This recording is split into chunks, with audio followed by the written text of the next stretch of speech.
Bonjour à tous, dans ce nouvel épisode de votre série 100 clés pour vivre heureux, je vous propose de vous parler de vos émotions et plus particulièrement de certaines dont on voudrait se débarrasser, telles que la peur, la colère ou la tristesse.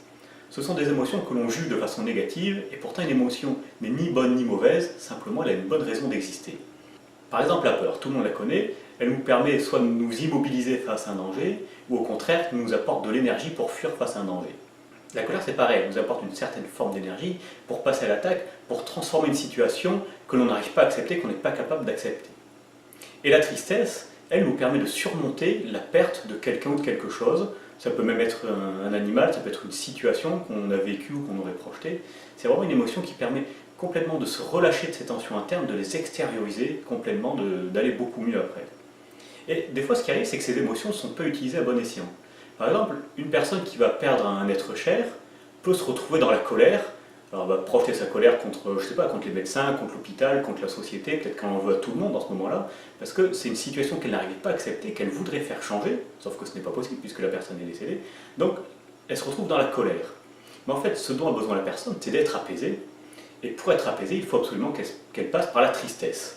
Voilà, pour relâcher toutes ces émotions, il faut absolument qu'elle passe par la tristesse. Le problème, c'est qu'il y a des gens qui ont peur de cette tristesse, qui se mettent des barrières, des freins pour ne pas pleurer. Ils ont peur de sombrer s'ils se mettent à pleurer. Et pourtant, c'est vraiment de ça dont a besoin la personne. Tant qu'on reste dans la colère, on ne peut pas passer à autre chose. Il faut pleurer, il faut relâcher toutes ces tensions pour pouvoir aller mieux après, pour pouvoir passer à autre chose. Ça, c'est vraiment très important. Donc il est important d'accepter, de reconnaître toutes ces émotions, de se rendre compte qu'avoir des émotions, c'est être vivant, c'est donner la consistance à la vie. Si on n'avait pas des émotions, on serait comme des machines incapables de ressentir de la joie ou de l'empathie, par exemple. Des fois, il y a des personnes qui viennent me voir et qui voudraient se débarrasser complètement d'une émotion, ou se débarrasser de leur colère, ou de leur tristesse, ou de leur peur, peu importe.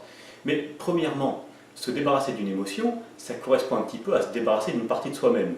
Donc, du point de vue de l'équilibre général de personne, je ne suis pas sûr que ce soit quelque chose de bénéfique. Et puis deuxièmement, si on se passe d'une émotion, on se passe aussi du bénéfice de cette émotion. Si on n'avait plus de colère, on accepterait tout, et pourtant il y a certainement des situations qui ont besoin d'être transformées, d'être changées. Si on n'avait plus de peur, très certainement que notre avenir ou notre état de santé en souffrirait grandement. Si on n'avait plus peur de rien, on ne ferait plus attention à tout ce qui nous arrive.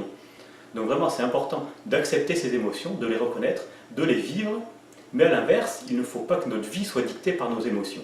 Et ça, on le verra dans une prochaine vidéo. En attendant, merci d'avoir regardé celle-ci, et je vous dis à demain dans un nouvel épisode.